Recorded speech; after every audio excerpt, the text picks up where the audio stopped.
ayam goreng, kuah kari sikit, teh ais RM5 dapat. Kau punya kopi RM6. Kau gila ke? Benarnya, sebutan yang betulnya is Rikiam. Adakah Richiamo muncul ketika trend kopi tu meningkat? You kerja dengan I, dengan compare ada kompetitor, ada benda perbezaan. Enak you jadi usahawan. Enak you one day you boleh buka kafe. Alhamdulillah bila saya kerja banyak-banyak company macam Modernas, Nazar. So saya punya pensyarah, saya punya dekan is my CEO lah. Assalamualaikum warahmatullahi wabarakatuh. Terima kasih kerana menonton Buat Saja Podcast. Jangan lupa subscribe dan jadi sebahagian daripada perjalanan kami. Dalam bulan puasa ni, kita perbetulkan niat, tambahkan ibadah dan dalam masa yang sama, kita banyakkan belajar supaya hidup dan bisnes lebih bermakna. Jadi ini adalah Buat Saja Podcast, podcast bisnes inspirasi on the way nombor 1 di Malaysia. Selamat menonton. Buat saja himpunan cerita bangsa berniaga. Ilmu di sini bakal semangat jiwa. Kisah founder jatuh dan berjaya. Podcast ini untuk kita semua. Assalamualaikum warahmatullahi wabarakatuh. Selamat datang ke Buat Saja Podcast, podcast bisnes dan inspirasi on the way nombor 1 di Malaysia.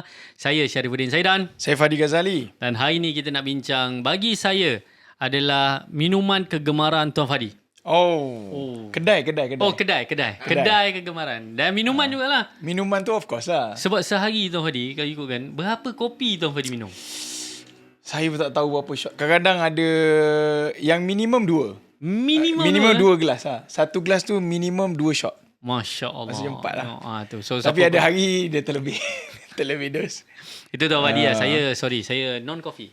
Non-coffee. Tapi Alhamdulillah, bila saya pergi kedai ni, masih ada benda tu. Yep. Dan ni kedai yang kita akan bersama dengan dia punya founder sekejap lagi pun adalah antara kedai favourite kalau saya nak buat meeting dekat Kota Damansara area office kita. Ya, betul. Senang. Senang. Jumpa sesiapa. Hari tu pun jumpa Ali Fikri kat situ juga, betul tak? Kat situ juga. Kan? Senang. Itulah kisahnya. Kita nak cerita. Tapi bukan satu cawangan je ni. Banyak cawangan. That's why kita panggil beliau untuk hadir bersama dengan kami untuk bercerita lebih dalam. Dan mungkin anda yang business owner kat luar sana nak tambah 2, 3 pejam mata founder ni boleh buat.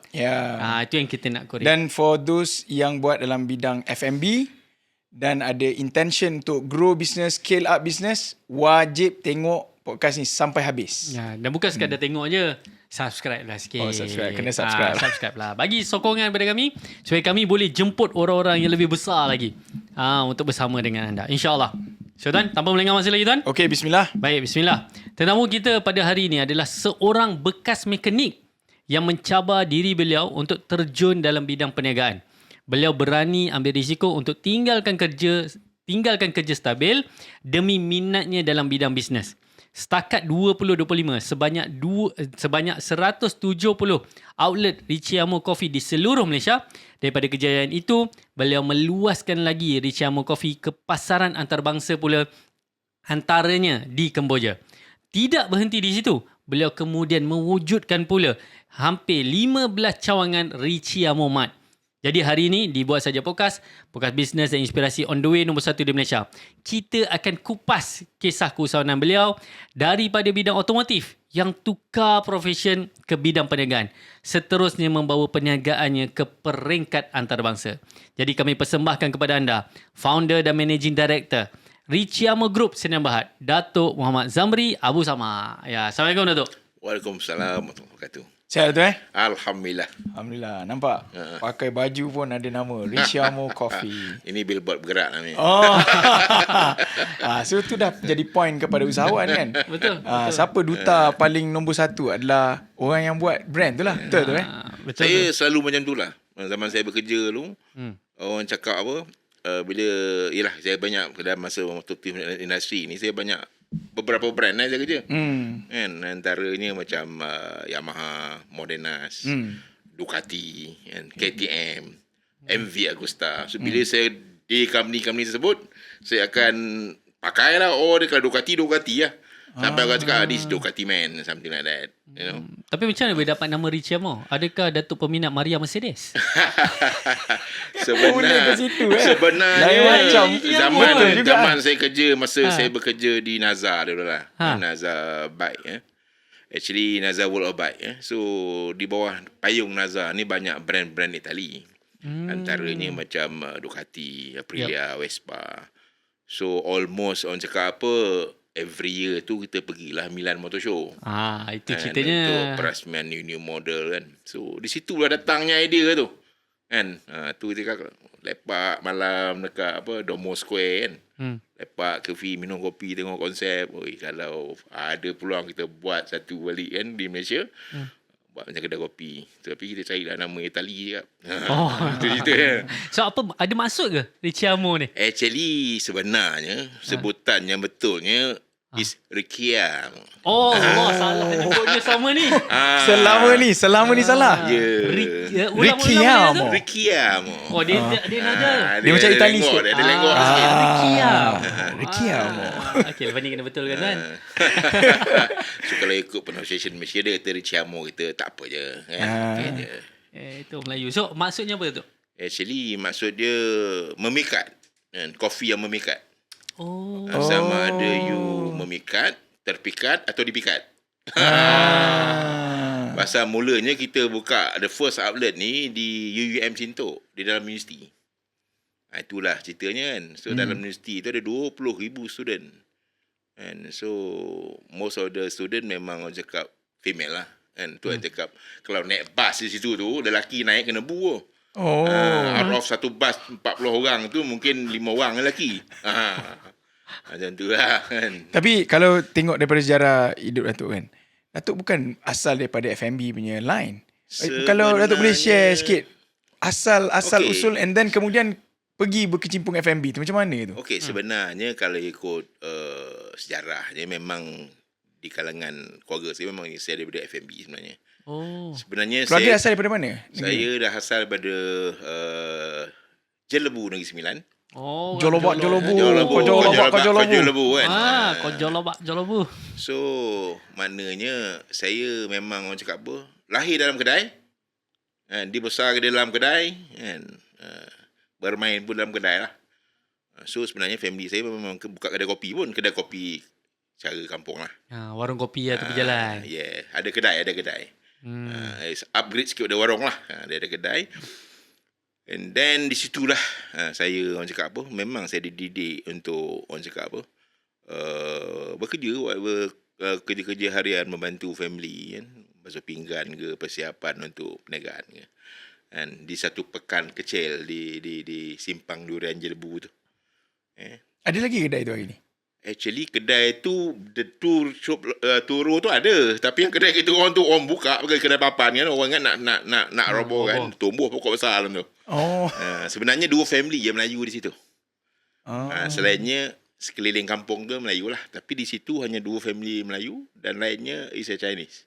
Niaga ke apa? Niaga. Okay. So maka secara tersendirinya saya boleh berbahasa Cantonese bersama dengan anak Cina. Boleh cakap Saya boleh cakap Cantonese, saya boleh cakap Mandarin, dan sedikit Hakka dan Hokkien lah. Itulah kelebihan yang kita ada lah. Because bila saya dah umur 4 tahun dah boleh cakap Cantonese. Saya pun tak sedar, saya tak pernah belajar pun, tanya nak makan macam mana, tak tahu. Sebenarnya betul dah cakap Cakap sikit tu. kan. Lihomo. Lihomo tu apa? Apa khabar? Apa kan? khabar? Momentai kan. So it's really fluent lah kalau cakap Cantonese kan. Itulah. Baik. So bila saya berdekat dengan ni, so arwah bapak saya hantar saya ke sekolah Cina. So maka belajarlah cakap Mandarin pula. Ada beza Datuk? Beza. Di sudut, maksud saya di sudut pembesaran anak-anak Cina, anak Melayu ni, bila Datuk pula masuk sekolah Cina, nampak ke beza dia tu? Apa beza ni? Beza dia kalau kita kata orang cakap apa, in term of pembelajaran sekolah ni, sekolah Cina banyak kerja homework, banyak kerja sekolah. Teruk lah dia punya kerja sekolah kan. Dia pun memang cikgu dia memang belasah je. Rotan semua ni memang orang cakap apa, biasa je. Tak adalah yang mak bapak report balik rotan anak aku ni. Tak ada. Cuma pembesaran saya tu orang cakap apa, kita membesar anak Cina kan, orang main tanglong, kita main tanglong kan. Mana nak jumpa lah ni, masa tak sekolah kan. Dah sekolah tu barulah kata tu that world lah. Jadi lepas tu yang ke permotoran yang tu macam mana? Sebenarnya lepas universiti ke macam mana? Sebenarnya senang cakap, saya ni gagal dalam SPM sebenarnya. So Macam muka bangga tu Datuk. Tak bangga. Nak kata tak pandai, tak juga. Lebih malas. Kan? So, bila saya gagal tu, ayah saya tanya, tak nak repeat dia? Tak nak. Tu, kena buat apa? So, macam saya cakap lah. So, bila rutin saya hari-hari, bantu bapak saya berniaga ni, pagi, saya akan bantu persiapan untuk dia berniaga pagi tu. Kan? Roti canai lah, apa semua kan. Tolong buat lah. Kan? So, lepas saya dah settle semua, saya akan pergi menoreh getah. Saya pernah menoreh getah. Menoreh getah tanah bapak saya. Dalam 3 ekar lah. Kan? Saya pun tak boleh fikir sekarang pun, saya tak tahu mana datang keberanian gelap-gelap pergi masuk lah semak kan. Ular lah benda kan. Tu saya pun tak tahu. Bila fikir kan, macam mana aku boleh berani kan. Tapi itulah dia. So, menoreh, kita buat macam normal. Kalau di kampung-kampung ni, menoreh getah, dia pawah ni, dia bagi half-half. Kata menoreh getah orang, kalau hasil dia RM100, aku 50, kau 50. Sebab kita tolong kutip benda tu. Kita noreh, kita kutip bagi bagi tanah orang. Ha. Pasal owner tak nak noreh kan. Macam tu lah konsep sama juga. Arwah bapak saya buat macam tu. So lepas saya balik noreh tu, saya akan menjual air tebu di tepi satu di persimpangan di kampung saya lah. Air tebu mesin tebu kan. So jual air tebu pula. Sampailah dalam pukul 5 lebih. And then balik. Lepas maghrib saya akan keluar pula jual ayam goreng. Ayam goreng macam KFC tu kan. Dengan ABC. Itulah rutin harian saya. Selepas saya cakap saya fail SPM tu. So kawan-kawan dah keluar dah semua. Masuk U, masuk IKM, masuk IKBN semua. Tinggallah saya seorang di kampung. Dan saya mohon jugalah. Saya ada mohon IKBN.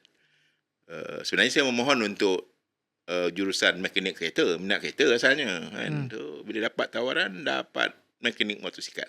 Okey lah. Saya tak minat. Tak Saya tak nak sebenarnya. Suara bapak saya datang.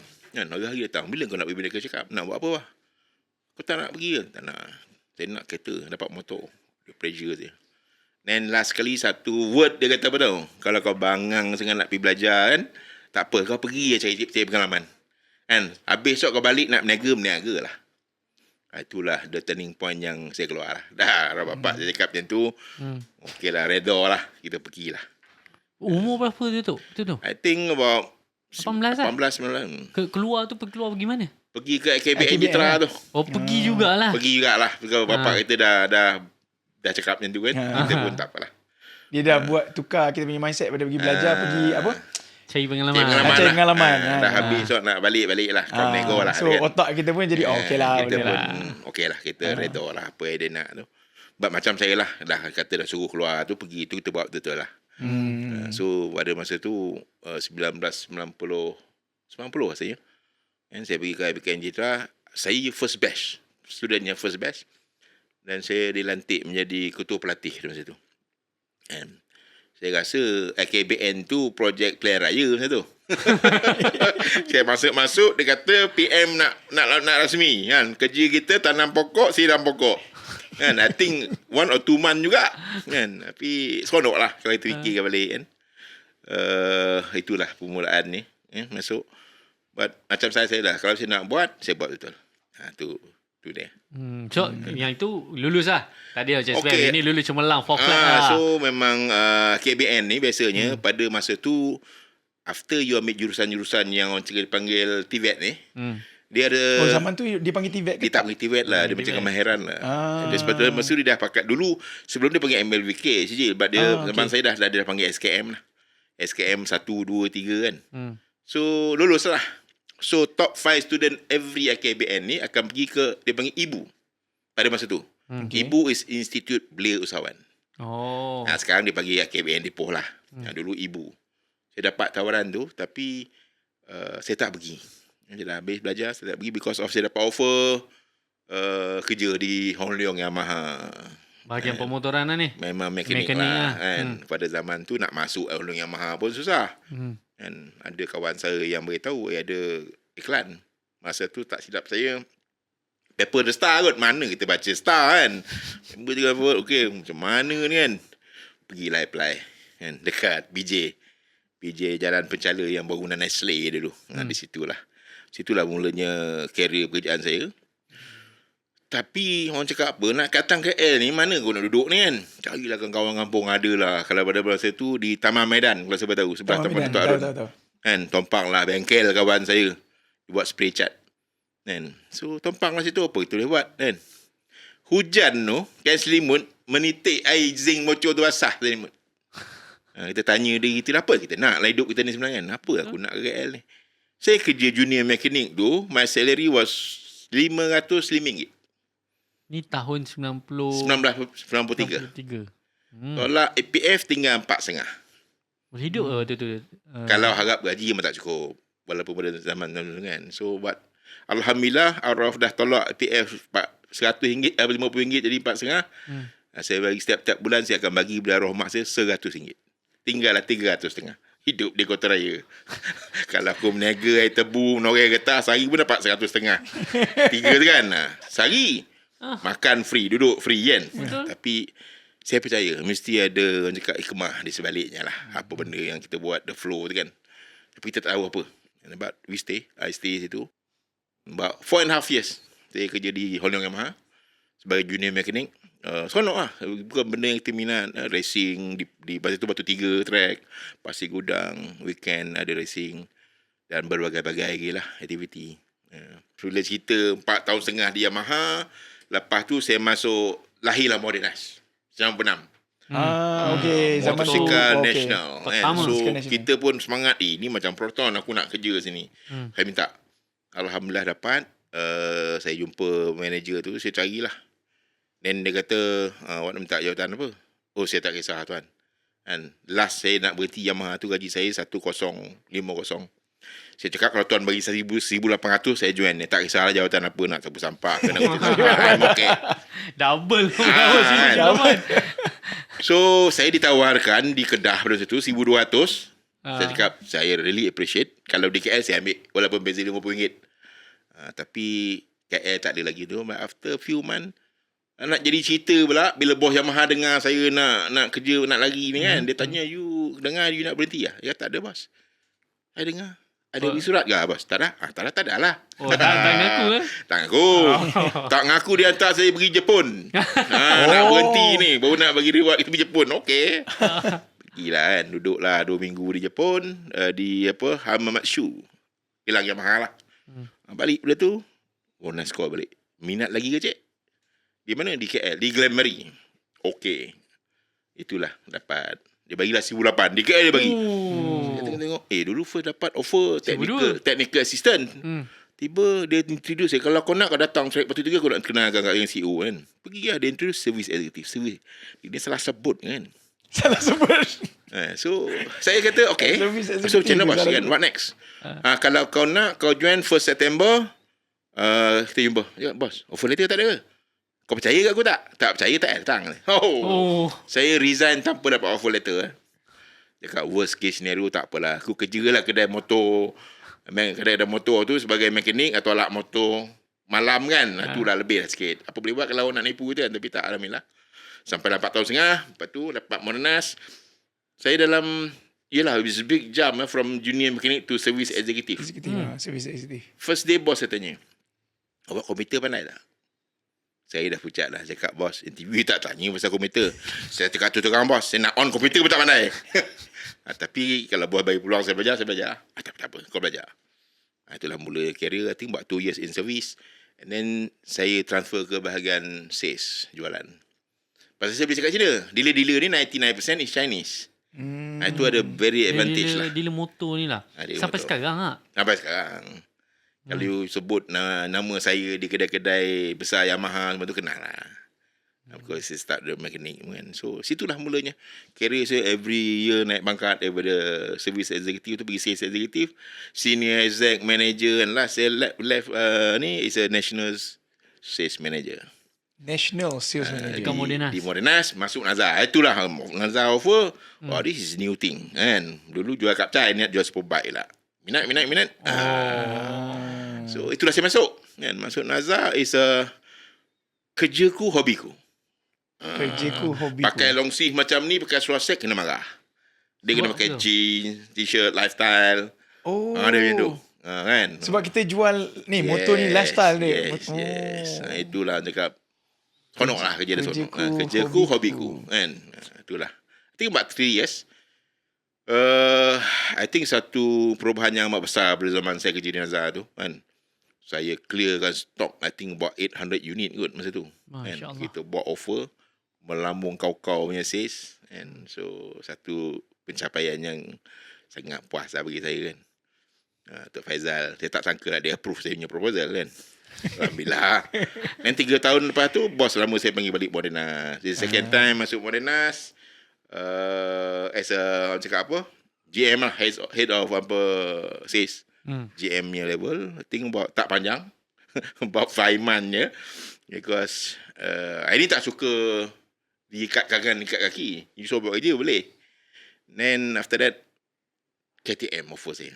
And KTM motosikal lah, bukan KTM kereta api. Kita yang memutuskan. KTM. So, situlah dia offer. Dia cakap baru join balik Modernas. It's not easy to come back. Dia lebih common. You resign, tak boleh masuk. Betul. Unless you get the group MD nya approval. So masa tu Tan Sri Kamel lah. So CEO saya Datuk Haris tu pergi jumpa Tan Sri Kamel. Dia tanya, Tan Sri tanya, without him okay not? Cannot. Okay, masuk. So big task lah kita nak naikkan sales. Alhamdulillah. Saya berjaya menaikkan sales, collection very good. And then bila KTM tu masuk, ada lah benda kita tak happy. Sometimes the punya apa, banyak red tape lah. And from left to right nak sign tu 5-6 orang boleh dapat approval kan. Kita jenis cakap apa, get it done ya kan. Jalan main langgar ya. So dapat offer KTM and ada challenge lah. Sebelum ni orang kata Zamri dia boleh kerja company Melayu je kan, Modernas, Nazar. Bila KTM offer saya, satu cabaran bagi saya lah, this is Chinese company, 99% dealer is Chinese, kenapa dia nak ambil Melayu ni? Saya sambut dia cabaran lah. So saya join the KTM. So pada zaman tu 2013 tu, kalau siapa tahu pasal Duke Duke waktu tu letup. Betul. Letup. So saya buat satu racing Duke battle dulu tu. Kita buat luar daripada biasa.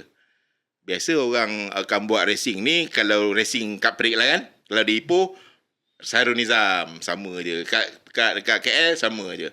Saya buat lain. Saya memang bagi as a layman, budak-budak rempit ni, kalau kau berani masuk track. Saya supply motor, saya bagi suit. Kau ni kalau bahasa kasar sikit, bawa keberanian dia lah. Bawa keberanian ni. Bawa telur. Bawa telur. Itu. Tapi Alhamdulillah. So budak Duke ni, semangat ni motor nak racing kan. Ya, motor pun dapat lah tu. Kita every race 20 orang. Top 2 final jumpa Sepang. Tapi biker-biker ataupun racer-racer yang mat rempit ni bukan nak apa pun. Nak bawa motor je lah. Pakai suit KTM Oren, ambil gambar, tunjuk kawet, abang racer.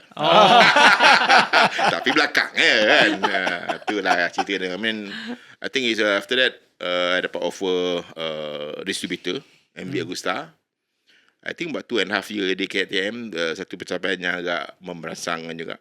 Macam saya cakap lah, saya buat something saya very emotional untuk carry that passion, that brand yang kita nak bawa tu. Then MV Agusta lah, dia offer saya as a distributor. Saya cakap, mana nak cari duit?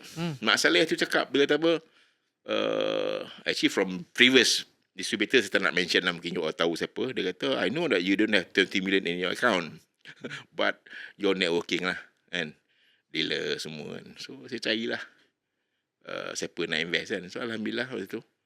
Then from there lah, bila saya dah start kan, saya ada meniaga motor kat dulu sekejap pada zaman tu. Motor Recon lah. And motor Harley and so on. Tapi very kompetitif lah. Tu yang kita dah start. Macam mana nak tangi camur tu dah start lah. Tengok kan, benda bisnes yang orang cakap payah nak counter immediately. Kalau macam motor ni, you nak dah lah ramai. Katalah 10 pembeli. Dia submit loan, mungkin 5 orang atau 4 orang yang lulus. Betul. Dah lulus pula yang untuk dia bawa dia punya nama LO tu. Dia bawa pergi satu KL dengan orang tu offer last kali orang pun tak dapat. Itulah pasal yang cabaran ni lah. Semua orang main harga juga lah. Buang harga lah. Free tu free ni last kali berapa kita dapat. And especially kalau motor yang local assemble lagi margin kecil.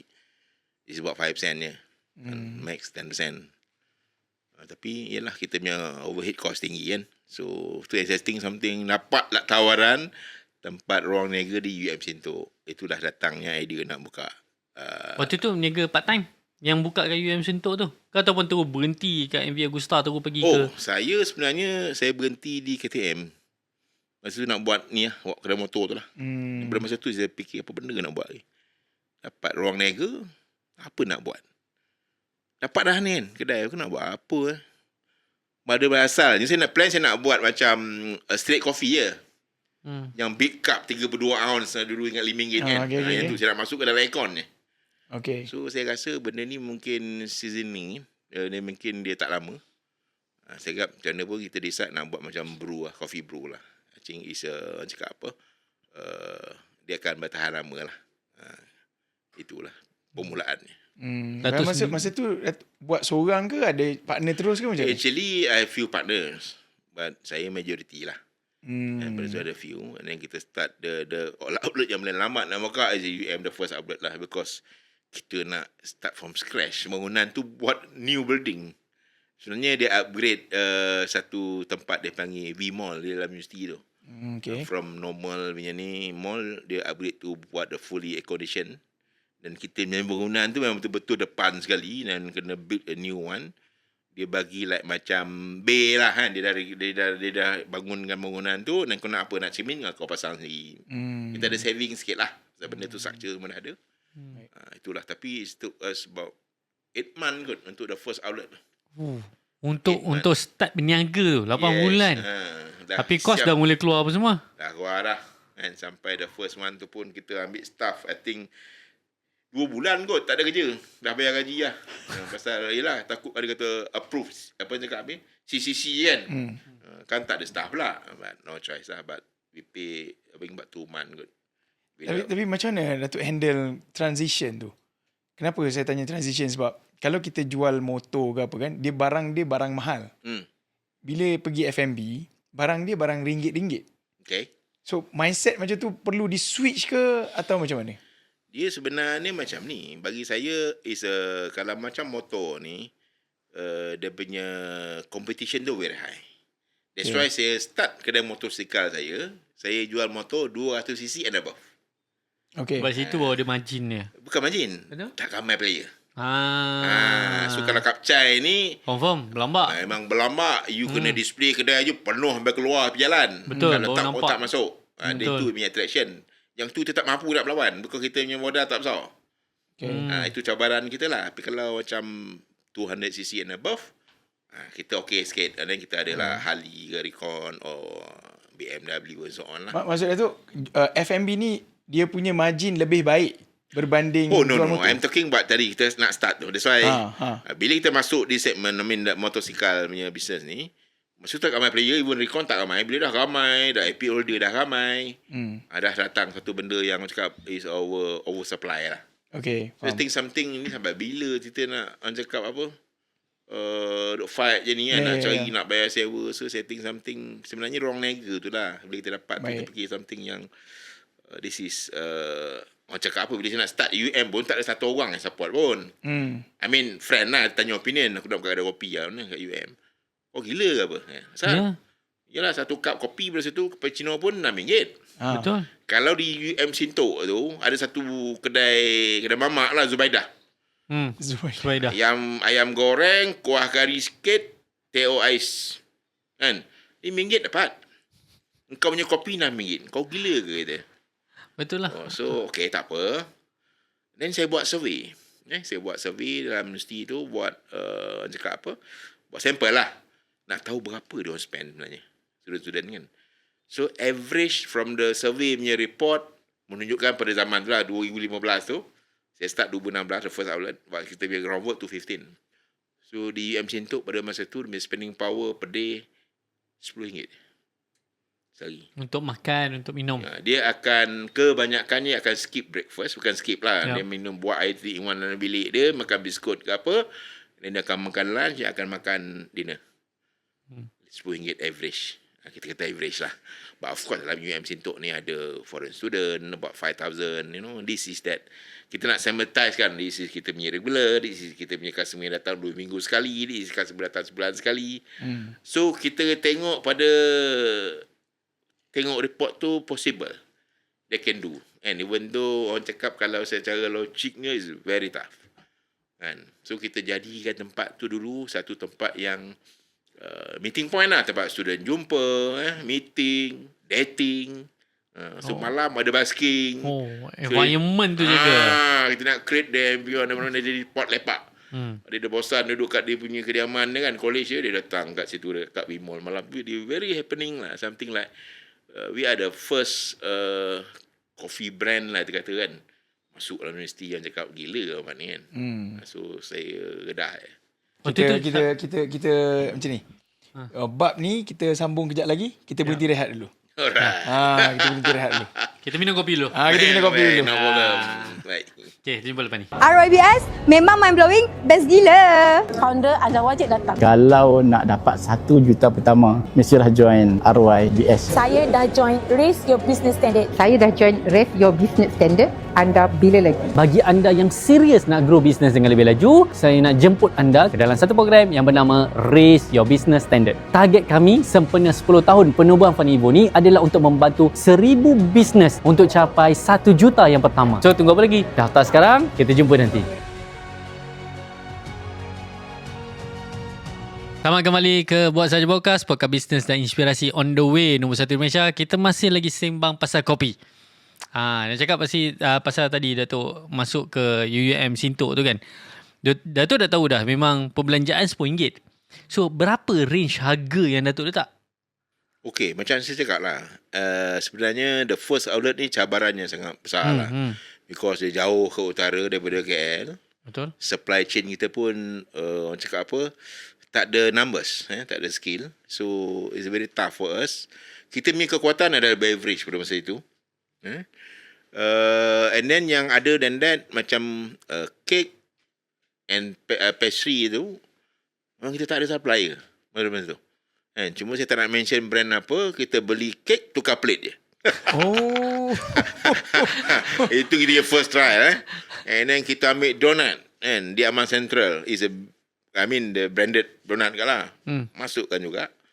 So orang kata, ada margin ke kalau buat macam tu? Ada. Beli banyak dia ada offer. Dia pun nak kita tolong dia achieve dia target kan. So I think it's workable, even though that kita boleh jual murah pada dia. Katalah donat dia kan. Katalah donat dia kalau kat kedai dia tu boleh jual, kalau dia jual RM3 seporsi, RM3 seporsi, kita boleh jual 28. Sebab kita beli lebih banyak. Kita beli numbers, dia ada package dia, kita bagi average, cost kita dalam RM1 lebih je. Something like that. So orang cakap, oi, Camo ni air dia sedap kan, kek dia sedap dan donat dia pun sedap. Tapi itu poin bagus tu. This is how we start. Apa kita nak buat kan? Tak payah buat semua sendiri. So itulah rahsia je lah. Tapi saya tak nak lah namakan benda tu kan. Itu fancy. Tapi kalau saya rasa yang Alustar Donut tu, kita menolong dia jual banyak pada dia. Pada outlet dia tu. Betul, serius. Tapi kau 20,000 student kan. Benda yang suka dia ambil belah, ambil seorang dua.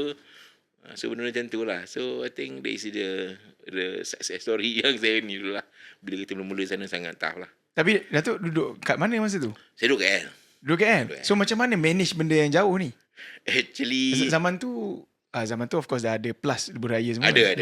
2015. Okay. Tapi yang cakap for the start lo almost every week lah saya pergi. Up and down lah. And waktu tu yang dekat KL ada kat kedai motor tu? Kedai motor dekat lah. So dua serentak lah sekarang? Yes. So saya gerak every week tengok, of course kita kena ada kita punya supervisor dan manager yang kuat lah. Pasal staff ni sana very advantage. Budak-budak universiti? Yes, part time staff. Kita tak payah nak pergi permanent pun. Kita minta staff katalah ada 20 list. Kan? Kalau nak kira alumni barista UM ni agak ribu kot kalau sampai sekarang ni. Kan? So kalau dia keluar ada cerita tahu-tahu dia menteri, aku pernah jadi barista kat Jamor tu. Contoh. It's true. It's no joke. Kan? Ramai. Because dia nak bukan sekadar dia nak extra income, but pengalaman, you know. Betul. Seronok. And itulah yang kita offer. I think about 6 months 6 months di Sintok or 7 months, dan kita got a second offer di UIA Gombak pula. Itu Datuk cari benda tu atau orang offer? Orang offer. Dia invite Orang kita. offer. Because universiti ni kan dia same circle ya. Dia ada meeting or the dekan ke prof ke pergi meeting. Cantik kan. So dia invite kita. The second outlet is UM lah. Di UIA. Itu tahun 2000? 2017. So selepas 2 tahun ada dekat Tahunnya. Setahun. Kita first outlet 2016. Kita start groundwork 2015. First 2016 start lah. Yes. Groundwork 2015. Yes. And then tahun yang sama juga buka dia kat UIA. The next year. The next year, Kita start 2017. September. Start In September. 2016. And then the second year, I think about April or May lah macam tu. Kita buka UIA Sinto. Sekarang ni di UM ada lagi? Masih ada, UIA masih UIA ada. masih ada lagi. Masya Allah. The third outlet is UTM KL. Universiti. Masa Memang target universiti. First start tu memang kita go for university. It's a Sebab dia dah tahu traffic ada kat situ. actually, yes, it's a captive market lah, kita kata. Tapi bila cuti, Itulah cabaran. Itu soalan yang bagus. apa jadi cuti? Gelak kuat tu. Itulah cabarannya kan. So kalau orang tak biasa, memang Tercedok. tercedok lah. But again, kalau universiti ni, kalau universiti yang ada foreign student, okay. Dia tak balik. Dia tak balik. Tapi kalau macam UiTM, local Selamat. semua, memang tercedok lah. You need to plan sebenarnya all about 3 months lah. Break. 9 months je business. You're gonna project for 9 months business ni. Project for 9 months sahaja. Because cuti long sem lah, short sem lah, mid sem lah kan. Itu dah cabaran-cabarannya lah. Sekarang ni Rishiamu ada berapa outlet tu? It's about 170 lah. 170. But most of the university kita ada. Dan kita ada di UM Sinto, UI Gombak, UTM KL, UTM Skudai, USM Penang, Unimas, Sarawak. So macam mana? Macam mana Datuk structure kan? Adakah setiap universiti akan ada dia punya manager? Okay, dia macam ni. Sebenarnya business module kita tak own semua outlet sendiri. Kita panggil corporate outlet dan kita ada lisensi lah.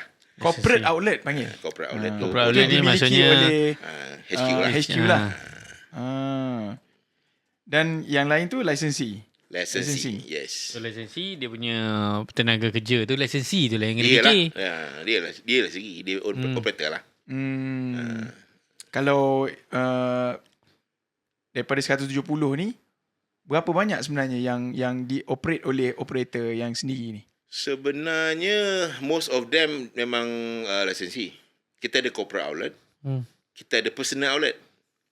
Oh, personal ada juga? Personal ada juga. Apa maksud personal outlet? Personal tu macam director own. Macam Macam anak saya ada satu. seorang 3, seorang 4. Macam tu lah. I see. Okay. Jadi kalau misal kata orang yang, katakanlah ada orang ni nak berniaga. Ada dia panggil apa? Syarat-syarat ke kalau dia nak buka Rishiamu? Dia macam ni sebenarnya. Pada permulaan masa kita mula-mula tu, kita belasah je. Siapa nak? Siapa Kau ada duit, aku bagi. Lepas tu kita nak pacak bendera. This is that. On cakap apa? Yelah, kita start for the first outlet tu by kita punya own modal. Kita tak banyak fund untuk kita nak buat promotion and so on. So we need that sebenarnya in the way like dia buka tu is a billboard lah. Signboard kan. Kita nampak. But again, bila kita dah lama ni, kita nampak that candidate yang perlu ada sebenarnya is not only duit lah. Sebenarnya is a retail business. Dia kena operate by themselves. Oh, okay, faham. Dia konsep dia macam stesen minyak. Okay. Stesen minyak dia takkan bagi you katalah you dapat stesen minyak, you masih bekerja, dia takkan bagi. Dia nak you run, okay. Dia bukan investor. Kena kau memang nak buat retail bisnes tu. business ni is macam renyah kerja dia. Tapi kalau you fokus, you handle sendiri, the result will be different. Because yalah kita token, kita invest duit kita kan. Betul. Tapi kalau kita harap kat orang, susah. Bila kan bermula daripada UM Sinto pada UIA, bila Datuk terbuka macam okey lah, aku buat lisensi lah, orang lain lah esok. Sejak daripada cawangan keberapa tu macam Datuk mula open kepada orang lain? I rasa yang keempat kot. Yang keempat tu dah start buka lah. First tu kita punya, second tu masih corporate outlet, The third one is my personal. Alhamdulillah di UTM KL masih ada residency tu dah since 2017. The gap from UIA to UTM KL tu I think is about 6 or 7 months juga. And after that baru kita pergi real market. Di shop lot, di anywhere lah, hospital kita ada di governmentnya office lobby, and then kita ada juga di parlimen. Parlimen ada juga di MP Launch Labuan 2. Rasa macam pernah tengok macam ada. dah nampak rasa. Tempat-tempat kitanya MP mengopi lah. Ngopi. Anyway tu, tadi Datuk sebut pasal licensing kan. Beza ke dengan franchising? Sebab pendengar kita tu dia kadang dia macam ni. Sebenarnya franchise dengan licensing different. Dia franchise ni dia terikat dengan akta franchise lah. Dia terikat dengan akta. So sebenarnya licensing ni is pra-franchise. So dia tidaklah terikat dengan akta franchise. Cuma dia tak boleh ada confuse untuk that term, because dia ada certain thing yang kita tak boleh nak kata kita ni franchise kalau kita bukan franchise. And dia ada term and condition dia lah. Jadi kalau pendengar kita dengar, katalah dia dalam bidang F&B juga, dia nak expand juga, dia pun ada impian 170 outlet juga kan. Datuk suggest yang mana? License ke, franchise ke, yang mana dia nak mula gerakan ni, tu? Sebenarnya to be a franchise ni, dia ada requirement dia. Dia must be at least 3 years tak silap saya, and then profitable, you ada SOP and so on. Dia ada requirement. It's not like macam you nak buka first kali you nak franchise tak boleh. Boleh lah, tapi kalau you achieve that whatever the requirement lah. And into profit, into number of years. Okay. Tapi to be licensing, kita boleh buat kita punya ni je lah. Kita nak buat, kita buat lah. What is the term and condition. But term apa benda yang franchise tu tak boleh pakai. Kan? Contohnya macam kita kata royalty, tak boleh. Itu term ni. Term je beza dia. Term je. Kan? Macam conventional Islamic lah. Faham. Okey tu, Datuk dah ada 170 cawangan. Kita cerita dalam F&B atau dalam bisnes. Selain daripada faktor yang Datuk cerita tadi, dia mesti operator tu mesti orang tu sendiri. Ada lagi tak faktor-faktor lain yang menentukan kejayaan satu-satu outlet ni? Sebab mesti ada ni outlet berjaya ni tak. Apa yang patut Datuk nampak? Actually macam kita kata lah, kita ada standard SOP sebenarnya kan. Dari segi preparation air tu, apa SOP dia kan, macam bawa kopi, nak berapa shot, macam mana nak steam susu, ataupun macam makanan preparation dia macam mana. Kita ada juga, ialah nak jaga orang kan. Kadang-kadang syarat kita memang kita nak pakai kita punya ada material lah, apa benda kita dapat tu kan. Tapi ada juga yang cuba mengambil dari luar. Itu yang cabaran kita, supaya because kita ni bukan own semua. Seorang buat select, dia orang tak kata that outlet, orang akan kata Rikiamo. Itu betul, cabaran yang sangat besar lah bagi kita orang. Nah, dia somehow dia akan ada je yang nakal-nakal ni sikit. Kan. So to manage that sebenarnya it's not easy. Tapi macam soalannya tadi, nak pastikan dia boleh dapat result yang bagus, aku ada manage sendiri, dia ikut ni customer service lah. It's not only the ni. Customer service is very important. Of course the quality of food lah. Okay. Kadang kalau staff ni dia halal-balai je. Itu yang kita tak nak. Customer ni dia bukan nak apa pun. Kata kita buat mistake, yes. Tapi kalau kita kata kita minta maaf semua, dia okey je. Betul. Kan? Kalau dia contohnya dia ada komplain di kita punya social media, kita reply je. Dia marah terus kita reply, dia happy lah. Very good, very fast, action, bla bla bla. Kau nak macam tu je. Kan? So that kind of thing lah. Kalau kita boleh manage that, insyaAllah. Kan? Tapi itulah dia. Kalau saya tanya, masih lagi berkait dengan bagaimana kita nak tahu faktor-faktor menentukan satu outlet tu berjaya. Soalan saya, kalau lokasi adakah dia main peranan penting? Sangat penting sebenarnya. Sangat penting. Sangat penting. Macam saya cakap lah, business model kita bagi saya dah okey. Because ada orang yang dapat sangat tinggi sales dia, katalah 10,000 sehari, 7,000 sehari, ada 5,000. Why? What is the difference? Again, location lah. Location je. Location is very important. And so Apa ciri-ciri location yang tu boleh cerita? Location apa? Dia ciri-ciri? macam ni. Location ni kalau you kata contohnya hospital is very good. Oh, hospital. Hospital is very good. Like something like location yang surrounding yang office, you know. Dia bukan saja nak makan kadang-kadang. Dia kena makan. Dia pergi situ, mana nak makan lagi. It's not like the challenge like macam you stand alone katalah shop lot. Kan? Katalah tiba-tiba ada satu kawasan tu memang orang sengaja nak pergi. Itu cabaran dia agak besar. Lokasi tu sangat penting lah. But of course, pemilihan lokasi kalau you tanya I personally, I akan tengok banyak aspek. Of course, sometimes high traffic, high return. But the challenge pun tinggi juga lah. Contohnya mall. Big mall. Big mall is very expensive. And dia banyak rule and regulation dia. Katalah kita nak kata semua 100% sukses pun tak juga. Ada yang fail. And because, yalah, I mean, the location is very important. Kalau di dalam mall, katalah you sign 2 tahun atau 3 tahun. And pada masa zaman COVID dulu kan, di mall-mall ini yang banyak tercedok. Kata you collapse, you tak boleh pergi after 1 year. You need to pay 3 years punya contract. Kan? Itu masalah dia. So, bila kadang-kadang orang tak really tengok agreement. Tak cakna lah. Dia main sign je kan. Masuk mall shoot. Kalau let's say okay, contoh kita ambil satu point of view lah. Saya letak saya sekarang ni sebagai seorang peniaga. Alright. Bertanya peniaga F&B bertanya kepada tu. Tu saya nak korek. Boleh tu Boleh. Kalau kita kata okay, kena area orang bekerja. Dia pun buka area orang kerja. Malam tak ada sale pula. Contoh kan, kalau area-area macam shop lot ni kan, malam tak ada orang. So, adakah kita, bila kita tengok traffic, kita kena tengok daripada pukul berapa sampai pukul berapa? Atau dia macam ni. Dia sebenarnya kalau footfall yang area office area tu mencukupi, sebenarnya buat tulisan penting.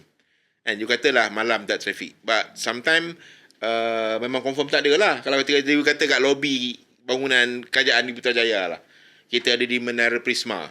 Okay. Kan, Kementerian Ekonominya ni. Memang malam tak ada pun. Dia 8 to 5 je. 8 to 5. Tapi enough for you to cover your overhead.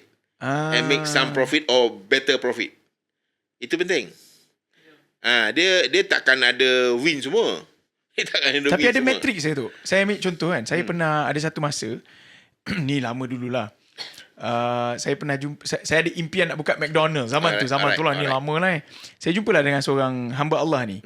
Saya nak buka McDonald's. Dia kata, dan saya tanya satu soalan. Macam mana tuan nak tentukan lokasi ni bagus ke tak? Dia kata apa? Awak duduk je dekat tempat tu, awak kira berapa trafik, 3% biasanya akan masuk McDonald's. Dari situ awak kira lah. Seorang akan beli RM50. So kalau 100 lalu, 3% is 3 kereta masuk. 1 kereta RM50. So 1 jam awak hanya dapat 150. Awak kalilah dengan 24, kali dengan 30, kali 12. Itulah potensi awak setahun. Itu pengiraan, yalah, McDonald's kasar tu. Je lah. Kasar. Kalau Datuk macam mana? Macam mana? Duduk tercongok depan dia tengok macam tu kita je? kata lah. Bila kita contoh kita nak masuk sesuatu universiti. You tanya I personally, at least kalau I nak masuk 5,000 student. Kata universiti. At least. Okay, faham. But sometimes dia not work gak. Ada baru-baru ni saya dapat tawaran di Aswara. Okay. Kan? Saya tanya student berapa ramai? 1,200 je. Kan? Macam mana ni kan? So tak apa, saya ingin mencuba. Alhamdulillah. But the pattern, the lifestyle of the student, mungkin Aswara ni kan budak-budak art. Yang ambil course, orang cakap apa, lakonan, tarian, music and so on. Dia lain lifestyle dia compare dengan budak akademik. Dia jenis lepak, kan? So lain pula, okey pula. So jadi, walaupun 1,000 tapi basically sebenarnya at least 5,000 sebenarnya. Okay, tapi kalau saya cuba ni, okey pula. So jadi macam, okay. So we need to study more lah untuk on the behaviour of the student ni lah. Beza ke apa orang kata pembelanjaan student dekat KL dengan dekat UiTM dengan dekat UUM, kan UIA, kan ataupun memang Datuk selaraskan semua harga sebab semua belanja memang lebih kuat sama je. Harga semua sama je. Tapi macam saya cakap lah, kalau universiti yang ada budak foreign, much Dia better. lebih sikit Much better. Because Kerja tu. dia ada duit lebih sikit. Dia kadang-kadang this is consider kita punya regular customer lah. Pagi, petang, malam ada je dia. Oh. Tapi ada ni soalan nakal sikit tu. Adakah Richiamo muncul ketika trend kopi tu meningkat? Then dia is a bless, anugerah. Sebab kalau tak silap saya dulu, kopi-kopi brew ni kita tak pandang sangat sebab mahal. Tapi sekarang ni pergi office pun kena ada kopi. Baru style. Okay, Gen Z sebenarnya tu. to be frank with you, kita start sebelum dia bermulanya orang cakap trend kopi di Malaysia lagi. Pada masa tu ada big brand je lah. I mean, yang kita punya Big Brother, you know. So, and then Richiamo. So, apabila kita ada di UUM dan di UIA, so most of the students sebenarnya dia datang daripada seluruh Malaysia. So, pada masa COVID tu, sebenarnya kita banyak buka. Oh, masa COVID paling Banyak buka kan. So bila banyak buka, student-student tak balik ke universiti, dia akan cakap, ni ada kat universiti dia, ni ada masa tu yang orang cakap indirectly promote kita punya brand pada masa tu. Because dia memang daripada akak umbi yang this is the future dia target customer pun, dia akan jadi young executive manager and whatever lah. So pada masa tu yang dia cakap every township ada tu, dia ada advantage. Dia dah jom try, okay ni kan, tu yang kita ni. Macam mana Datuk boleh confident di kala COVID tu orang tutup kedai, Datuk pergi buka kedai? Cakap, orang cakap apa? Yalah, orang bila Anugerah. COVID ni. Anugerah. Dia timing tu. Memang saya pun cakap memang rezeki lah Allah Ta'ala susun kan. It's a tough time untuk kita gone through this COVID ni issue kan. Kejap boleh dine in, kejap tak boleh dine in kan. Lepas tu delivery only. Ya. So, Alhamdulillah pada tu yang kita time yang saya rasa banyak buka. And dah on nak toward tu habis orang cakap apa yang release or the lockdown ni kan. Pada masa tu lah. Tapi masa tu kita dah quite okay lah. Because university is the best starting point lah bagi saya. Sebab Because traffic tinggi. dia datang biasa nationwide kan. Kalau saya nak tanya soalan nakal lagi tu dalam bidang F&B, saya tahu adalah dia punya margin sangat kecil. Kan? Dan kita kena main dengan volume lah. Kalau dapat volume, dan Alhamdulillah. Tapi dalam banyak-banyak produk tu, F&B, sebenarnya, yang mana sebenarnya yang buat duit? Oh, okay. Sebenarnya, you tanya I personally, sebenarnya the big margin is beverage, air. Air Air is very big. Kalau you tengok some brand yang ada dalam market sekarang pun, dia jual air je. Betul. Dia jual air je. Dia jual air je. Even pastry pun tak ada. New player yang masuk ni pun jual pastry, cake pun tak ada. Dia je purely air je. Air ni is at least lah 60%, 70% margin. 60-70% margin. Itulah kalau you dapat that one, you go for volume is good lah. And another way like macam for your information juga, kita sekarang ni kita ada 3 konsep. Kita ada cafe, full flash lah. Then we have kiosk. Dan kita ada caravan juga. It's a mobile thing lah, I can say. But kita tak adalah bergerak je. Kita boleh pull that thing ataupun bawa loader, parking satu tempat, kita jual. Kita sekarang ni kita ada di INR Rawang, kita ada di Tapah, kita ada di Port Dickson. Yang itu tak perlu orang cakap apa, target yang tinggi. Because dia margin yang tinggi. Itulah bezanya. Okay. Kan, cuma memerlukan berkon 2 atau 3 staff, jual air. Kan, you dapat 1,000 sehari pun dah big margin lah. Betul. Kan? Tapi tu macam mana Richiamo nak fight juga brand-brand lain? Ya, Sebab persaingan. sekarang persaingan. Sebab saya perasan lah, sebab kopi kan, orang ramai minat kopi. Macam saya sendiri pun hari-hari minat kopi kan.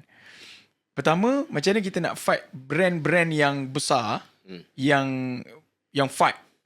Nombor 2, selain daripada brand besar, wujud brand-brand yang orang buka booth belakang Kabut, kereta kan. Meniaga ya. kopi juga, ada buka dekat depan rumah. Macam mana nak lawan diorang ke? Atau Datuk, tak kisah, rezeki masing-masing ke macam ni?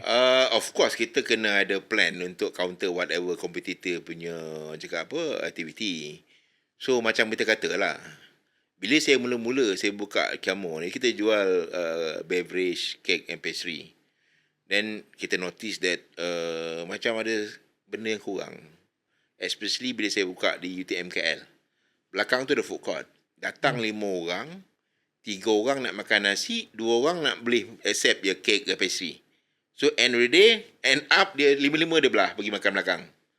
So saya ada satu rasa, ini aku nak jual nasi ni.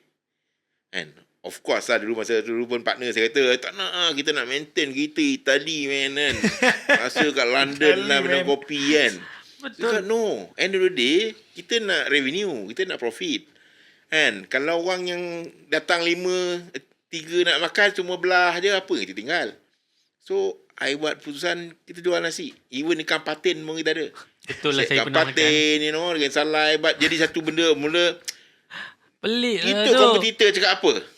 Masa April Fool, dia buat joke lah. Dia buat satu advertisement, dia buat satu dia punya cup dia lah. Dia bubuh nasi lemak. Dia kata, nasi lemak? Dia no, we just serve good coffee. Dia Oh, sedap dia. lepas tu dia pun jual ayam salai. Macam kenal kompetitor tu. Very I ingat lagi tu. Nasi lemak, no, we just serve good coffee. Lepas tu buat salai-salai, dia pun buat. Dia tak jadi. Because maybe the infra ataupun dia punya preparation area tu tak cukup. Kan? I try kat order kita kompetitor. Kita order juga. I nak tahu apa sedap lah, kita risau kan. I mean, we need to counter kan. Order datang-datang tengok. Apa benda daging ayam apa salai ni masuk kuah sekali sampai kat kemah kita dah kembang dah. Kita dapat kita dah nampak kita ada different kan. Kalau kita orang take away pun kita tak campurkan kuah sekali dalam tu.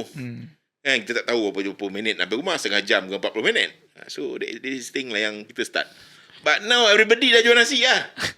Kan dulu kita yang mula tu, we are the pioneer, market leader lah. Betul. Kan. Pelik lah tu. Kedai pelik, kopi memang biasa pelik. jual Memang bakery. pelik. Tiba-tiba jual kuah apa lah, daging salai. Patin nak tu kan, daging salai, siput sedut lah kan.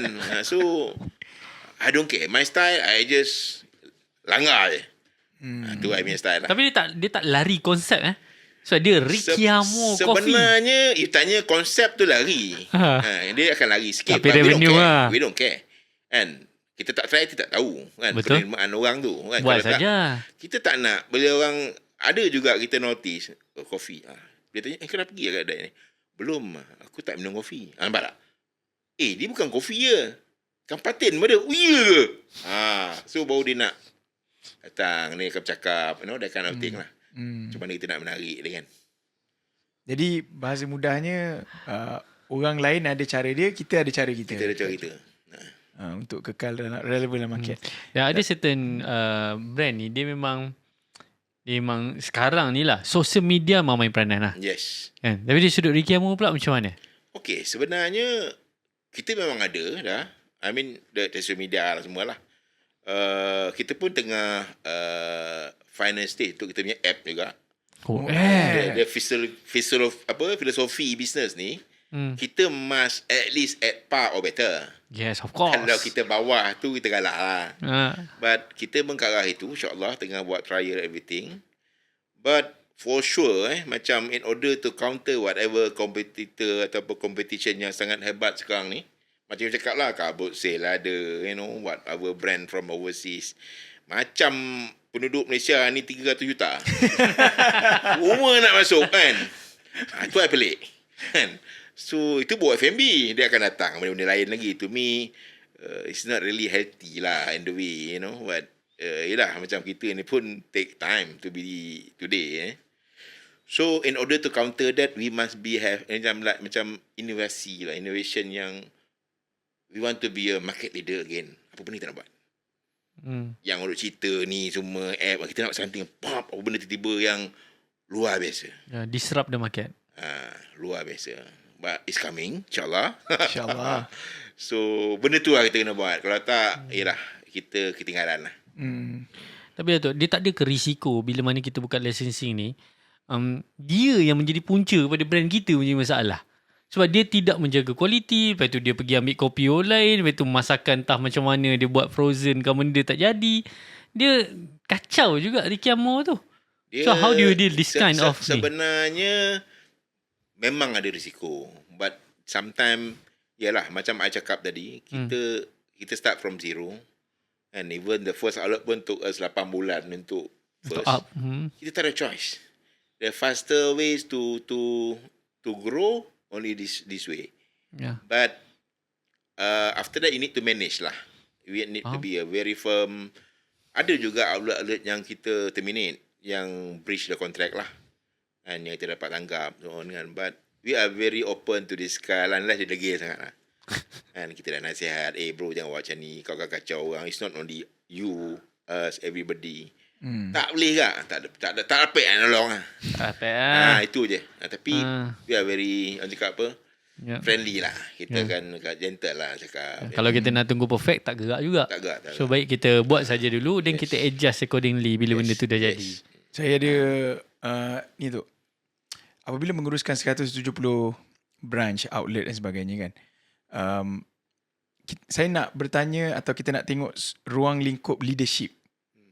Jadi Datuk kata ada idea, buat je. Buat saja. Podcast kita pun buat saja kan. Tapi okay, ada beberapa soalan lah berkaitan dengan leadership lah. Tadi berkaitan dengan business F&B kan, leadership. Macam mana Datuk menyampaikan buah fikiran kepada 170 outlet ni? Sebab kalau kita satu outlet, kita boleh langgar. Ataupun kalau outlet tu dengan kawan-kawan kita, bro, buat gini bro. Tapi kalau dah main 170, bagaimana, dia panggil apa, communication channel yang Datuk guna untuk semua dapat maklumat yang sama. Macam kalau dulu zaman saya kerja dulu, through email. Hantar email, ni arahan, kita follow. Macam mana kalau Rishamu punya style? Kita, of course, kalau kita nak gather kan orang tiap-tiap minggu atau tiap bulan semua satu tempat tu tak senang lah. It's a logistic issue semua kan. But zaman-zaman sekarang ni, of course, kita akan buat macam online meeting lah, Google Meet and so on lah. Kita akan ada, we have like macam weekly basis to refresh the staff outlet in term of SOP, in term of whatever, like macam marketing punya what you call, ada promotion ataupun to improve whatever service in the cafe lah, greeting and so on. Benda tu need to keep on remind them lah, because in F&B ni staff dia turnover quite high, datang dan perginya. Budak zaman sekarang tak ada macam zaman saya dulu, tak ada Grab.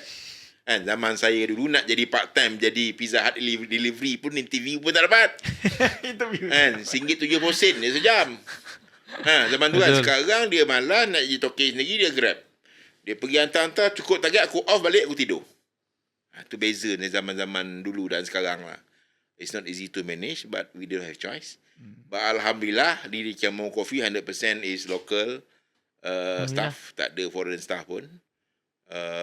Itulah yang kita punya kelebihan, kita bagi peluang.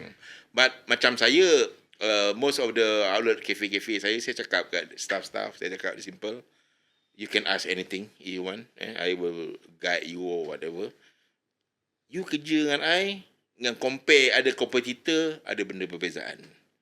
I nak you jadi usahawan. I nak you one day you boleh buka cafe 1, 2 or 10. Cuma you kena commit lah. You kena ada satu target pada diri sendiri kan. So insyaAllah, kalau you buat benda ni, insyaAllah. Macam saya kerja dulu lah. Kan? Bila macam saya cakap, saya gagal lah SPM. Apa target saya? After 4 years, I kerja, I need to target my salary at least 1,008. Why? Kenapa? Baru sama dengan orang yang baru keluar orang Grab tu gaji tu. Dia ada kira-kira dia. Tak kisahlah macam mana cara kan. But you kena target. Either you achieve earlier or later, tak apa. Kan? Macam saya juga lah. I target myself when I reach 40 years old, I need to be a GM at least. Alhamdulillah achieve. From jadi junior mechanic, ni cerita makan gaji tu, bukan form ni cakap jadi director tau. So my highest position is MD of MV Agusta Malaysia. Dan dengan sijil SKM tahap 1 tu. Itulah apa yang ada dalam tu. Itu sekadar orang cakap apa? Ambil pengalaman, you have skill, but yang lain tu is experience. Kat mana kau belajar? Kan? Gila ke orang ni ramai-ramai ada master nak ambil kau dia MD? It's not. Mesti ada rahsia, ada kelebihan yang ada pada diri saya lah. Yang saya usahakan selama ni kan. Macam cakap lah. Alhamdulillah bila saya kerja banyak-banyak company macam Moderna, Naza. So saya punya pensyarah, saya punya dekan is my CEO lah. Different CEO, different style. Dia ni kekuatan dia PRDA. Dia ni kekuatan dia strategi. So saya ambil lah. Cedok sebenarnya sikit. Kumpulkan jadi banyak lah. Itulah yang saya dapat. Ya. Tapi sekarang tu kalau tengok kan, anak-anak muda ni, dia orang suka kerja sekejap, lepas tu tukar. Lompat. Dan bila tanya nak apa? Nak naik gaji je. Macam mana kita nak, apa nasihat Datuk pada anak-anak muda ni yang dia tak nampak jauh tu. Yang dia nampak adalah duit tu, kalau keluar, aku dapat 30%. Dia sebenarnya macam saya cakap lah. Zaman kita dengan zaman sekarang sangat berbeza kan. Tapi macam saya cakap lah, anyhow and already dia kena set dia punya own target, apa dia nak kan. Tapi kalau dia tak set, end up, because kalau you kena company yang okay lah, company yang very straightforward, you tak achieve KPI, you out you go. Kan, macam I tu pernah kena kak kan, very straightforward. Dalam meeting management ada HR standby, tak achieve, buat surat. Aku cakap, aku cakap, lemak, mati aku boleh survive tak ni kan. But we take that challenge lah. Tapi yang soalan you tadi memang it's not easy sebenarnya. Dan saya rasa kena ada satu formula yang ni untuk cuci kepala dia orang macam mana. Mungkin pendekatan cara sekarang lah. Kalau ikut cara kita, dia tak terima. Satu dunia berbeza lah saya rasa. Ya, zaman sudah berubah sikit lah. Kalau dekat Richie Amor, Datuk ada team management yang bersama dengan Datuk? Of course kita ada. Berapa orang kalau saya kita tak ramai. Our team is quite lenient sebenarnya. Tak ramai pun. And staff kita pun total is about, kalau campur brand, I think about maybe 100. Lebih macam tu je. Campur brand, dia own brand kan. Kat mana? HQ kat mana? Di Rawang. 170 cawangan, 100 staff. Yes. Sebab yang lain tu banyak part time. Bukan part time. Betul? Ni management. Licensing. Oh, lisensi. Dia memang tak masuk kita punya payroll. Okay, interesting. So kita nak tanya soalan yang lebih panas apa ni? Ya. Soalan yang biasa netizen tanya pasal Ricky Amor ni. Yep. Tapi kita tunggu, kita rehat, kita jumpa lepas ni. RYBS memang mind blowing, best gila. Founder anda wajib datang. Kalau nak dapat 1 juta pertama, mestilah join RYBS. Saya dah join Raise Your Business Standard. Saya dah join Raise Your Business Standard. Anda bila lagi? Bagi anda yang serius nak grow bisnes dengan lebih laju, saya nak jemput anda ke dalam satu program yang bernama Raise Your Business Standard. Target kami sempena 10 tahun penubuhan Fanivo ni adalah untuk membantu 1000 bisnes untuk capai 1 juta yang pertama. So tunggu apa lagi? Daftar sekarang, kita jumpa nanti. Sama kembali ke segmen 3 bersama dengan Datuk Zamri, pengasas kepada Ricky Amor. Ricky Amor. Oh, salah sebut lagi tu. Nak kena praktis lagi. So kita nak tanya soalan-soalan yang mungkin lebih deep sikit. Kita bagi tahu Fadi tanya dulu lah. Okay, baik tu. Bismillahirrahmanirrahim. Saya percaya ni cikgu saya pesan kepada saya lah. Kalau kita jumpa dengan orang berjaya, ada sebab dia berjaya. Dan sebab dia satu je, sebab Allah bagi dia berjaya. Okay. Sudah pasti ada amalan-amalan yang dia buat sampai Allah suka untuk bagi kejayaan tu kepada dia. Jadi kalau saya boleh tanya Datuk lah, eksklusif ke apa ke dekat podcast ni kan, mungkin Datuk ada amalan yang Datuk amalkan yang sampai Allah suka untuk bagi kejayaan ni kepada Datuk. Okay. Sebenarnya saya ada satu sahabat lah, saya pernah tanya dia juga. Dia pun very successful person. At that time masa saya tanya dia tu, I think dia easily was 15 million. Very young. 50 juta. 15. Ke 15? 15. Muda lagi. I think about early 40s. Kan, pada masa tu lah. Saya cakap dia, apa rahsia kau achieve this? And to be, like today. Dia kata satu benda je.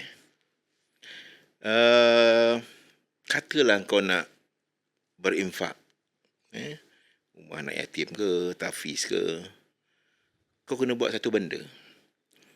It's a commitment dia panggil. Contohnya, banyakkan orang akan kata, bulan ni aku ada 500, aku bagi 500. Aku dah lebih, aku bagi 1000. Sebenarnya tak. Dia tidak kisah satu amount. Dia kata, katalah kau set 1000. Engkau susah ke, engkau bagus ke, kena 1,000. Itu you akan nampak ada rezeki yang mencurah-curah tu akan datang. Yang itu saya belajar dari dia lah. Dan saya masih amalkan lah. Alhamdulillah lah. Alhamdulillah. And itu yang saya nampak, okay. Saya cuba benda tu kan. So, yelah, macam yang kata lah, kita kena commit to ourselves lah. Jadi bahasa mudahnya kita letak target untuk infak. Yes. Apa? Satu figure yang firm. Tak kisah mon. Kalau kata 100 lah. Kalau saya 5,000, tanya 5,000 lah. lebih detail sikit lah. Target itu perlu kita buat untuk setahun atau Monthly target? Monthly basis. Monthly basis. Yes. Letakkan target tu. Takkan target. Masya Allah. Dan ini atas yang personal ke ataupun company pun kena buat agak? Saya lebih pada personal sebenarnya. Personal. Tapi kalau kita nak buat atas company pun boleh. Better. Company pun ada. Tapi lebih pada more on personal lah. Company pun kita buat juga. Macam mana daripada kopi, boleh tiba-tiba ada dendeng. Ada teh tarik. Dan ini bukan jenama online ni. Ni Ricky Amo ni. Ricky Kan ataupun macam strategi tadi. Ambil online ni, dia packaging balik. Ini tak.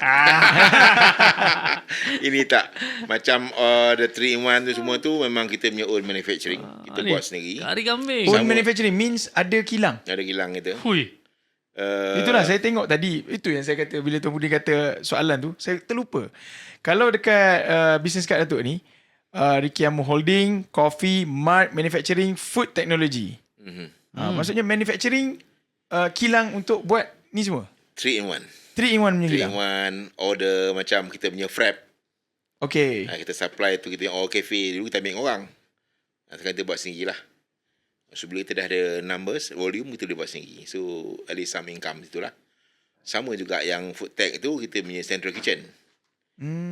So central kitchen dia kita buat kita punya menu-menu, tapi kita tak adalah semua lagi, because kita bermula dengan orang tolong kita supply, takkan kita nak buang orang tu macam tu je.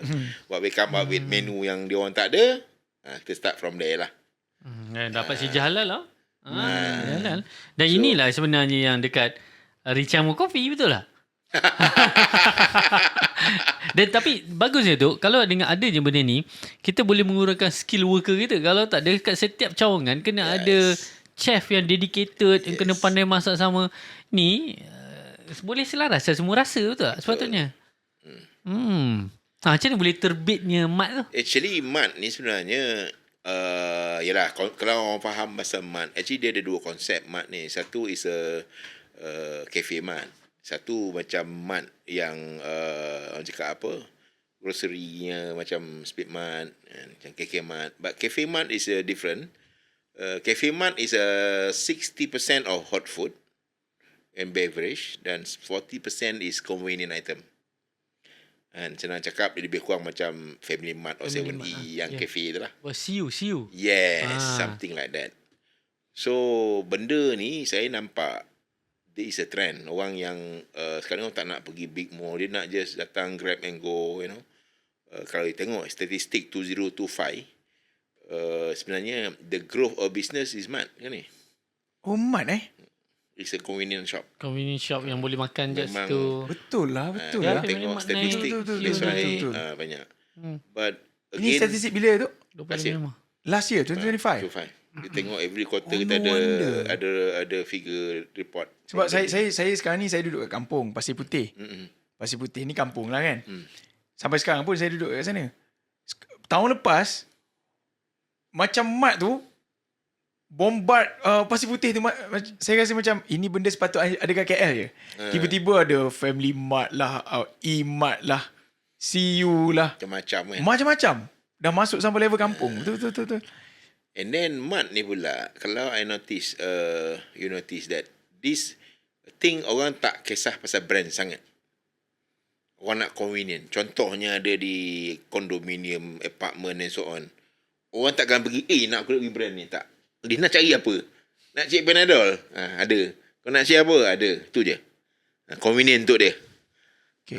So, you masuk the right location, it's very good. And sekarang ni kita dah ada di hospital pun ada. Kita ada di universiti juga. And then next one insyaAllah kita akan masuk ke stesen minyak. Certain minyak ni dia tak nak buat mat dia. Dia nak buat jual minyak je. Mat itu dia bagi outsource. Kalau dapat masuk stesen minyak lagi bagus. Because yelah banyak orang nak isi minyak masuk, bayar duit minyak, nak ambil air sikit, nak ambil OT sikit and so on lah. Yang tu nampak sangat potensi lah. Pimai pun kita dah ada kita punya brand supaya tidak susah untuk kita promote. Kita buat je Ricky Amo. So the continuity of Ricky Amo Coffee. Tapi dalam mat tu pun kita jual kopi. Kita jual kopi, but kita tak pakai lah mesin yang cakap apa manual. Kita pakai automatic lah. Senang sikit lah. Senang sikit, tak payah pakai barista. So tu beza dia. So kalau mat pun dah buka, what's next? Tiba-tiba buka pula shopping mall lah kan. Dia sebenarnya kita kalau nak pergi pun is SMB yang circle kita boleh orang cakap apa utilize. Of course now we are focusing for catering juga. Macam wedding hall lah. And even though now kalau you notice kita punya coffee booth banyak pergi ke wedding event, corporate event. Betul, dah boleh banyak sekarang ni. Banyak, mana-mana ada coffee 100. So yang itu pun kita banyak. And then now kita dah masuk ke orang cakap apa, ke buat catering lah, buat event. Because kita dah ada central kitchen. Kita kena fully utilize whatever yang kita dah ada lah. And so kita nampak sangat potensi lah. Macam kalau wedding hall ni, macam mana pun every year orang nak booking hall pun 1 year before, you know, in advance. So benda tu kalau you dapat that rhythm, then that's it. See? Itu kita kena buat kelainan. Apa kelainan dia? And Datuk, kalau saya tanya berkenaan pula legacy. Apabila saya jumpa dengan banyak business owner kan, dia mesti ada 2 perkara yang bermain di fikiran. Nombor 1, exit plan. Nak pergi IPO ke, tak pergi IPO ke, nak jual ke company ni kan. Nombor 2 adalah siapa akan meneruskan kita punya tampuk kepimpinan. At one point kita pun macam Datuk Usam Karangkraf kan, dia readykan anak dia 20 tahun dia betul. 20 tahun saya readykan chairman baru ni. Lepas tu anak dia ambil chairman, dia buat kerja-kerja kemasyarakatan lah. Buat Quran Hour dan sebagainya. Kalau Datuk sikit, what is your view dekat Rishamu? Nak exit ke, nak kekal own ke? Actually they can be both. And sometimes masanya sampai tu kita tak tahu kan. Kadang-kadang yalah rezeki kan. Bila rezeki tahu kita akan consider. But of course right now pun kita, macam saya pun, anak-anak saya pun 3 memang dalam company kan. Satu orang handle operation, satu orang handle mat, and dia ada yang tadi tu jaga kita punya social media, grafik and so on lah. So dia orang ni pun bermula bila saya start pun semua daripada barista. Oh, semua jadi barista dulu? Dia dah start, you know, buat kopi macam mana, jaga kafe macam mana, semua dia dah tahu. Supaya dia faham apa yang dia buat dan apa dia nak buat. So basically, katakan dia pendek umur, dia orang boleh buat lah. Up to legacy tu insyaAllah dia akan orang cakap apa, continue lah. Kalau you kata exit plan, of course ada juga beberapa company yang berminat untuk explore, you know. But again, you know, ngam dengan harga, okay je. Why not? And tu je. But again lah, orang cakap, sometimes orang cakap ada, dia panggil apa, the emotional, apa dia cakap apa? Apa ayat yang paling sesuai yang cakap emotional attached dengan that brand dia pun ada juga, you know, that legacy. Ya, anak sendiri kan. Dia kena bagi anak lain. That's why of course lah kita explore every angle. Kita ada, orang cakap apa, adalah homework kita buat ke arah IPO ada, exit plan or how pun ada, and then what is the best. And so, but again lah, kalau boleh kita nak teruskan lah dia punya legacy tu. And tapi kalau can be better, but we need all the expert to advise and which one is the best lah. And but of course LPO is the best lah, IPO kan. Okay. InsyaAllah. Abi, sebelum ni, sebelum Datuk hadir sini, Datuk pernah dengar buat saja podcast ni? Datuk tengok lah kita punya podcast. Tengok. Tengok, yang dengan siapa tu? Banyak lah. Alip Syukri ada, Siti Nurhaliza ada, Maidin ada. Macam kita orang ni pun is lah, macam F&B lah. I mean the retail kita ada dipanggil apa? Bro. Bro. Bro is Bumi Putra Retailer Organisation. Yeah. Saya pun dalam Bro. Saya pun one of the ESCO lah dalam Bro. And then saya pun ada di dalam ASEAN Chamber of Commerce. ASEAN Chamber of Commerce ni lebih pada any business. Semua bangsa. Kalau macam kata Bro ni only Bumi Putra retail lah, retail business lah. So it's same ni je. Either you in this, kita ni lah. Kita pun banyak belajar lah dengan sibu-sibu dalam Bro tu, banyak lah dalam orang cakap apa, order orang cakap apa, big giant kan, like macam Maidin, Datuk Maidin, Datuk Amir kita, Alisan, Datuk Rahim, and Habib juga kan, macam Jekyll. So kita pun belajar di situ kan, apa dia punya rahsia, again tak tahu juga kan. So itulah tujuan kita untuk berpersatuan tu kan, dalam macam chamber networking lah. Networking is very important. Kalau kita nak masuk dalam tu macam mana tu? Kita orang pun Apply insyaAllah ke by invitation ke? Actually kalau Bro is by invitation. Okay. Syarat dia, you must do a retail business. Sorry. You must be a Bumi Putra. Your revenue minimum 5 million a year. Dalam Bro lah ada syarat dia. Kalau dalam ASEAN Chamber of Commerce tak ada. As long you are businessman, ada orang cakap apa SSM, you boleh masuk. Senang cerita, kalau sekarang ni kan, kalau kita buat bisnes, memang kita kena cari circle yang bagus lah. Yes, it's very important. And networking is very important. Kadang-kadang, yelah, kita kadang-kadang orang cakap apa, kongsi rezeki. Kita jumpa orang ni, oh dia ada ni lah. Then dia share kita, then kita share. So, benda tu dia akan berangkai. Betul. And kalau kita tak campur, tak kenal orang, pun Masalah. kita tak dapat. Kadang-kadang boleh tu dah ni. Macam pun baru ni saya masuk dia panggil apa? MOBA. Apa tu? Malaysia Uzbek Business Association. Oh, Uzbek. Sekarang ni duk kat arah itu ada ke prospek yang nak ni, kita dah sign MOU, cuma nak follow up sikit lah. Dah pergi pun tempat dia. Cakap apa, negara yang tengah baru nak up untuk in term of all these lifestyle cafe ni. Dan dalam di negara dia pun tak banyak big brand pun. Still orang cakap tengah naik lah. It's very good opportunity lah. So kita memang quite close juga. Work with them. Kita dengan dia punya kedutaan di Malaysia pun, we are very close. So kita explore lah any opportunity yang ada kan. Itu pun kita nak masuk. And then ada juga baru ni kita buat MOU dengan Pakistan. And Pakistan ni penduduk dia macam Indonesia, 200 over million. Ramai. So benda macam ni lah kita nak tengok, nak study. Kadang-kadang kita nak belajar orang apa rahsia dia kan. Kalau saya boleh tanya mungkin soalan last aku tanya. Pengajaran yang sepanjang Datuk berniaga ni, kopi ke apa, pengajaran antara yang paling besar yang Datuk boleh share dengan kita orang? Pengajaran ke pengalaman ke? Pengalaman dan pengajaran yang boleh kita ambil iktibar.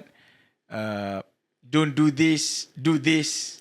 Okay. Kan, sebenarnya apa yang saya belajar kan, atau pengalaman, nak buat sesuatu tu kena buat bersungguh-sungguh je.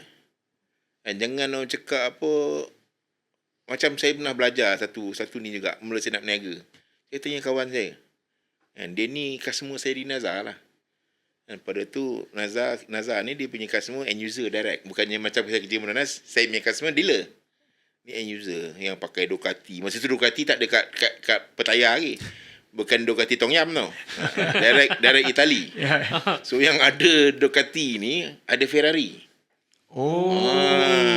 Tu saya banyak belajar, saya suka. Saya tanya dia, bang, abang lu kerja ke? Kerja ke? So abang berhenti tu berapa je bang? Ada yang kata 6,000, 5,000, 10,000. Apa yang buat abang berni? Kan? Kalau saya nak berniaga macam ni? Dia kata satu benda je. You nak buat something, macam you kata you nak kerja. Dengan kata lainnya, result will be half cooked because you tak 100% fokus. Result will be half cooked. So kalau kau nak, kau berhenti, kau buat betul. There can be very good strike, ataupun kau lingkup, dan kau bangun balik. So benda-benda tu lah. So saya kata, okay, saya buat. And so, of course lah, nak buat satu keputusan tu, tak senang. Kan? Orang cakap, Boleh ke kalau kita tanya boleh tak try nak tahu. Betul. But you kena, but of course some mau cakap apa, mitigate risk lah. You tengok kena study apa dia punya maximum risk dia semua. You need to susun tu benda lah. Kan? Tapi macam cakap lah, you kalau buat benda you kena hands on lah. Kena hands on, the result will be different. Kan? Tu lah. Jangan harap pada orang lah. Sebab kadang Tak boleh 100% tak boleh. Boleh agak kita delegate. ya Boleh kan. Ada juga sifu saya dah ajar saya. Use one finger to do 10 job. Use your finger to do 10 job. Jangan use 10 finger to do one job. betul lah tu. Ni. Dengan ni yang benda awak ni. Tu yang saya ada word apa kiki yang saya pegang. Betul. Saya always saya cakap kat. Saya cerita ilmu kepimpinan tu penting. Kiki yang tu kan. Wisdom ni wisdom tu. Wisdom. Okay, ada lagi tu. So dia ada juga contohnya kan. Of course in the company dia ada cakap apa SOP kan. Betul. Ada benda yang dia tak boleh langgar semua kan. Saya ada belajar agak dengan bos saya. Masa zaman saya kerja tu kan. So dia dia cerita arwah Tan Sri Yahya. Nak buka kilang Monas 8 bulan disiapkan PM target ada buat within 1 year something like that, but they managed to ready by 8 months. So they are behind group kan. So Tan Sri Yahya simple je. Kenapa ni? I don't care, just get thing done. Apa polisinya kau susun dari belakang balik. Tapi kalau kau nak beli barang ni kau beli lah lu. Kalau polisi dia kena buat keluar PO, ni semua kau susun belakang. Maksudnya tu langgar dulu. Get tindak langgar lu. Kita kau susun lah balik. Pasal nak achieve target ni. Target 8 bulan tu nak settle tu. Ya, kurangkan birokrasi. Jalan yang dulu apa yang boleh dulu. Tu mampus nak buat pre-queue lah, quotation lah, semua kan. Sampai masa dah lagi dah 2-3 bulan. Get things done Langgar dulu. Rules regulation. Just do it. Ya, bahasa Melayu buat saja. Buat saja. Kan? Dia ada relate dia tu. Betul tu. Buat saja. Betul tu. Okay, mungkin last word lah daripada Datuk kepada semua usahawan kat luar sana. Okay. Yang mungkin nak grow, nak raise dia orang punya business jadi lebih baik. Apa pesanan Datuk pada mereka ni? Okay, pesanan saya sebenarnya dalam bisnes ni yang paling penting sekali adalah cakap apa, financial discipline lah. And you kena disiplin dengan you punya financial, I mean that company account semua. Kena asingkan personal company. And so benda-benda ni sangat penting because it's a reflect your business lah. Kalau you tak betul-betul disiplin and you dah pernah achieve you tak ni dah. Itu sangat penting lah. But again macam saya cakap, don't give up. Business ni bukannya orang cakap apa first kali you nak ni you akan success. No. You must find a way, get more advice, jumpa orang-orang yang dalam industri, apa nasihat dia. So, there must be a ways lah. Maknanya, you tak sukses ini hari, mungkin besok. Dan kalau tak besok, minggu depan lagu apa? Apa salah. Kalau bukan hari ni, mungkin minggu depan. Kalau tak minggu depan, mungkin bulan depan. Kan? But insyaAllah, selagi you tak give up, dia akan ada harinya akan sampai. InsyaAllah. InsyaAllah. Okay, alright. Banyak kita belajar hari ni. Bagaimana bermulanya Rishiamo dan sampai hari ni 170 branch dan expand kepada Mart pula kan. Dan insyaAllah kita doakanlah Rishiamo punya brand InsyaAllah. jadi satu brand yang luar biasa Ya, kan. sampai ke Kebanggaan. Uzbek. Pakistan. Tu kalau nak pergi buka Uzbek kita Alright. nak juga minum kopi kat Uzbek. Memang best. Saya risau. Mana tahu dapat anugerah. Anugerah tu hanya kami yang di sini saja yang tahu. Kalau nak tahu, terus make sure anda subscribe dan kita jumpa di episod akan datang. InsyaAllah. Assalamualaikum. Waalaikumsalam. Saya lihat banyak komen-komen di podcast Buat Saja tentang konten-konten yang kami sampaikan dan Alhamdulillah ramai orang dapat manfaat. Tapi pada masa yang sama, saya juga mendapati ramai lagi yang belum lagi subscribe kepada channel Buat Saja Podcast. Dalam video ni, saya ingin merayu kepada anda yang belum lagi subscribe untuk subscribe channel ini untuk memberi semangat kepada tim Buat Saja untuk terus berkarya. Semoga suntikan semangat daripada anda memberi spark luar biasa kepada tim untuk terus berkarya, menjemput orang-orang yang luar biasa, beri inspirasi kepada kita semua. It's free, subscribe sekarang. Terima kasih kepada anda yang terus menyokong podcast Buat Saja. Podcast bisnes dan inspirasi on the way, nombor 1 Malaysia. Buat saja.